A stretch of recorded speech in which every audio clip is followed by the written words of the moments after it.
Hi guys, Celtic Goddess the Morgan here, continuing our journey of the Fool with card 15, the Underworld.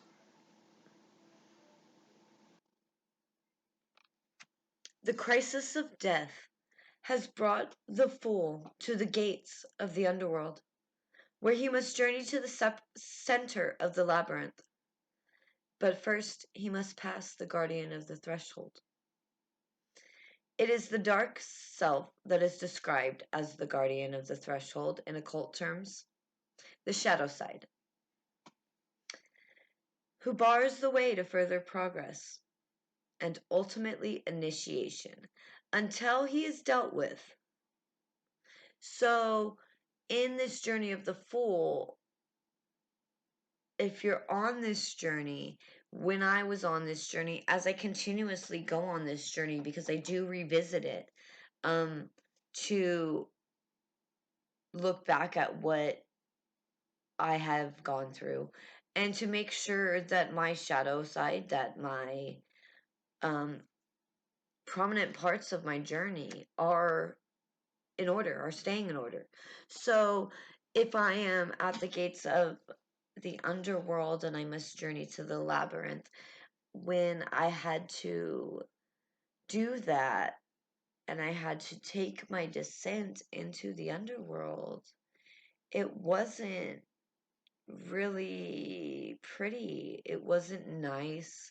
My shadow side is extremely, it wasn't necessarily my shadow side. My higher self was there waiting. So my higher self, being the Morgan, in all of my vision work, on all of my journey of the Fool, on all of my journey as a spiritual being, I looked in the face of my higher self and did those descents and did those journeys and was put through grueling tests and was put through grueling tasks to make sure that I had worked through those things that would have kept me in a place of ego, not in a place of unity, in a place of balance, in a place of constantly working towards being a whole person. The Guardian can adopt terrifying and monstrous forms, which are personifications of deeply seated fears. Worldwide, shamans and witches describe the initiatory process as a series of journeys into the underworld, where frightening monsters must be fought and defeated. Like I said, it wasn't pretty. It is a frightening thing to be brought face to face with your most severely repressed fears. Something that everyone would prefer not to do. Or not to know about.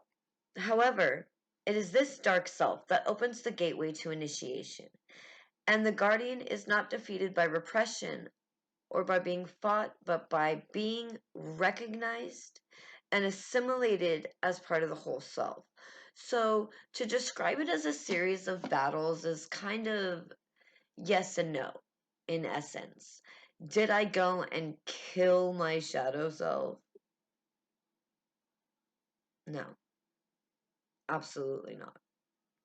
I went through a process of looking in the face the worst of my human traits, my human characteristics that were keeping me in a place of discontent, of misery, of unhappiness, of ego, of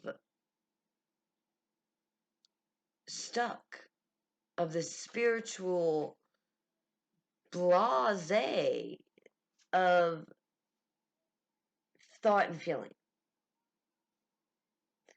So, having recognized the things that I had to recognize, I'm selfish. Dude, guys, I'm super selfish.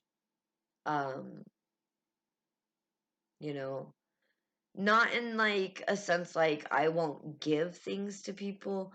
I have my ways, my time, my meanness. That's not going to change. Um, and I stand firm in that. I do. But I allow people to stand firm in who they are. You know why? Because I don't know the underworld that they faced to become who they are. It is the whole self that the dragon guards. It is the whole self. That is the treasure. That's the treasure of the initiatory process. That's the treasure of what seems so. It's tarot cards, guys. These are tarot cards. But you know what? They teach lessons. They're teaching and bringing to light for me, and hopefully for some of you, the things that aren't commonly talked about. Thanks, guys.